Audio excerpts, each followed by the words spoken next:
ప్రభుత్వ జేబు సంస్థగా ఎన్డీఎస్ఏ డ్యామ్ సేఫ్టీ అథారిటీ మారిందని బీఆర్ఎస్ నేత మాజీ మంత్రి హరీష్ రావు విమర్శించారు.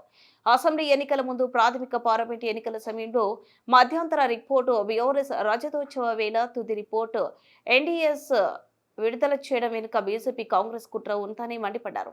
భారత సమ్మిట్ రైతు మహోత్సవాల నిర్వహణతో పాటు ఆర్టీఏ అధికారులతో వాహనదారులను వేధింపులకు గురిచేసిన ఎన్ని అడ్డంకులు సృష్టించినా బీఆర్ఎస్ రథోత్సవ సభ విజయవంతమైందని చెప్పారు. ఊరువాడ పల్లె పట్టణమంతా కేసీఆర్ ప్రసంగం పైన చర్చ జరుగుతుందని పేర్కొన్నారు. ఈ క్రమంలో ఎన్డీఎస్ఏ రిపోర్టును అడ్డం పెట్టుకుని మంత్రి ఉత్తమ్ కుమార్ రెడ్డి పచ్చి అబద్ధాలు, అసత్య దుష్ప్రచారం చేశారని మండిపడ్డారు.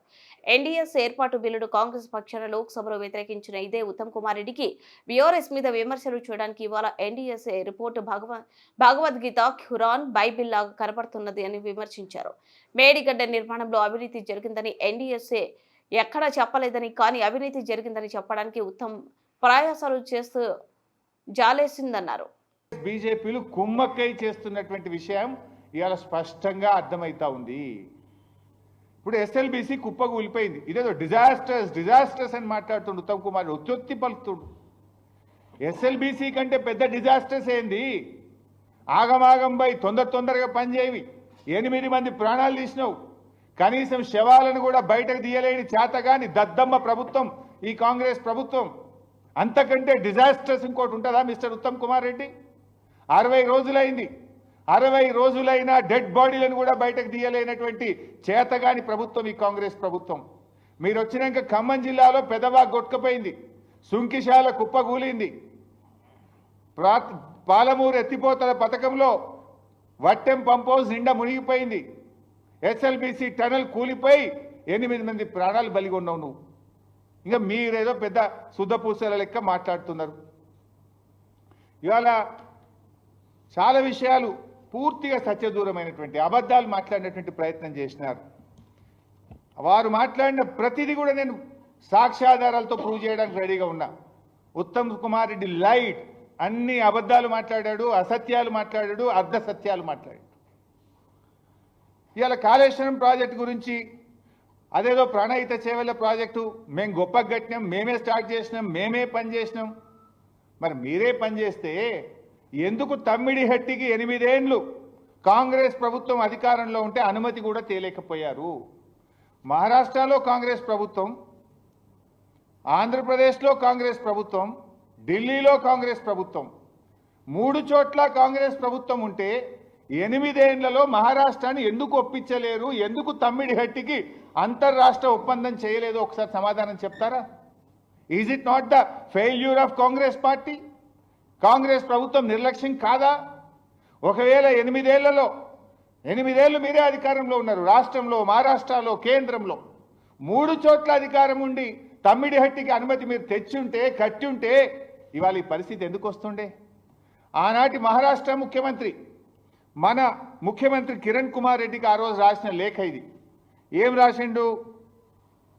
At the full reservoir level 152 meters, about 2099 hectares of land from 22 villages of district Chandrapur and 8 villages in the district Gachirauli are likely to be submerged, and this is a main cause of unrest among the farmers from this area. It is also requested that the government should not proceed with unilaterally decided layouts and control levels, as it may lead to unfruitful expenditure. మీరు మా అనుమతి లేకుండా, మా రాష్ట్ర ప్రభుత్వం ఒప్పుకోకుండా ఇష్టం ఉన్నట్టుగా ప్రాజెక్టు కడుతుండ్రు, మీరు పెట్టిన ఖర్చంతా కూడా వృధా అవుతుంది, తస్మాత్ జాగ్రత్త అని ఆనాటి మహారాష్ట్ర ముఖ్యమంత్రి మన ప్రభుత్వాన్ని హెచ్చరించిండ్రు. మీరెంత దుర్మార్గము, ఎంత అరాచకం అంటే, మీరు ఎవడన్నా హెడ్ దగ్గర పని స్టార్ట్ చేస్తాడు, తల దగ్గర ఇచ్చిపెట్టి తోక దగ్గర పంది అవుతారా? ఆనాడు కమిషన్ల కోసం, పర్సంటేజ్ల కోసం ఎన్నికల ముందు హడావిడిగా 28 ప్యాకేజీలకు టెండర్లు పెట్టి, మహారాష్ట్రతో అగ్రిమెంట్ లేదు, డిపిఆర్ లేదు, డిపిఆర్ తయారు కాలే, మహారాష్ట్ర ఒప్పుకోలే, టెండర్లు పిలిచిండ్రు. ఎక్కడనో పోయి చేవల కాడ దవుతారు, ఎక్కడనో పోయి మెదక్ జిల్లా సిద్దిపేటలో దవుతారు. అసలు ఎక్కడైతే నీళ్లు తీసుకోవాలో తమ్మిడిహట్టి దగ్గర ఆడ మహారాష్ట్ర ఒప్పుకోదు, ఆడ తట్టెడు మట్టి తీయరు, అంతర్రాష్ట్ర ఒప్పందం జరగదు. తప్పు చేసింది మీరు. మీరు చేసిన తప్పును సవరించడానికి మేము ప్రయత్నం చేశాం. ఇవాళ వాళ్ళ దుర్మార్గం ఎట్లా అంటే, నేను ఉత్తమ్ కుమార్ రెడ్డి తలకాయ ఎడబెట్టుకుంటాడో, నువ్వు కూడా ఆ రోజు మంత్రివే, ఆ ప్రభుత్వంలో నువ్వు మంత్రివే, నువ్వు కూడా దీనికి జవాబుదారే. రాజశేఖర రెడ్డి గారి ప్రభుత్వం 17/12/2008 నాడు ఫౌండేషన్ స్టోన్ వేసిండ్రు. 2007లోనే టెండర్లు పిలిచారు, జీవోలు ఇచ్చారు, 2008లో శంకుస్థాపన చేసిండ్రు. 4 ఏళ్లలో పూర్తవుతుంది. 4 ఏళ్లలోనే ప్రాణహిత సేవల్లో పూర్తి చేస్తామన్నారు. అప్పుడు ఎలక్షన్ల ముందు అన్ని టీవీలలో యాడ్లు వచ్చినాయి, మీకు కూడా తెలుసు. తెలంగాణ ఉద్యమాన్ని దెబ్బకొట్టాలని చేసిండ్రు. 4 ఏళ్లలో పూర్తి చేస్తామన్నారు. 7 ఏళ్ళు అధికారంలో ఉంటే కనీసం తమ్మిడిహట్టి దగ్గర అంతర్రాష్ట్ర ఒప్పందం చేయలే. 4 ఏళ్లలో వీళ్ళు చేసిన ఘనకార్యం కూడా చెప్తా. 4 ఏళ్లలో ప్రాజెక్ట్ పూర్తి చేస్తామన్నారు 2008లో. 2012 నాటికి వీళ్ళు చేసిన పని ఏంటంటే, సర్వే అండ్ మొబిలైజేషన్ అడ్వాన్స్ల పేరు మీద కాంట్రాక్టర్లకు ఇచ్చిన అడ్వాన్సులు, పని చేయకుండానే ఇచ్చిన అడ్వాన్సులు 1426 కోట్లు. 4 ఏళ్లలో ల్యాండ్ ఎక్విజేషన్ కోసం పని మీద పెట్టిన ఖర్చు ఎంత అంటే 160 కోట్లు. చేసిన పని భూసేకరణకు కానీ చేసిన పని 160 కోట్లు. ఏమి చేయకుండానే మొబిలైజేషన్ అడ్వాన్స్ల కింద కాంట్రాక్టర్లకు ఇచ్చింది 1426 కోట్లు. ఇది కాంగ్రెస్ పార్టీ యొక్క అవినీతికి పరాకాష్ట. తట్టెడు మట్టెత్తకుండా 1426 కోట్లు 2012 నాటికి కట్టిపెట్టారు మీరు. 4 ఏళ్లలో పూర్తి చేస్తామని మొత్తం 160 కోట్ల పని కూడా చేయకుండా 1426 కోట్లు కాంట్రాక్టర్లకు దోచిపెట్టిన కాంగ్రెస్. ఆ దోపిడిలో ఈ ఉత్తమ్ కుమార్ రెడ్డి కూడా బాధ్యుడే. ఆనాటి నీళ్ల మంత్రి సుదర్శన్ రెడ్డి కూడా ఇప్పుడు కాంగ్రెస్ పార్టీ ఎమ్మెల్యేగానే ఉన్నాడు. ఇది కాంగ్రెస్ దోపిడి.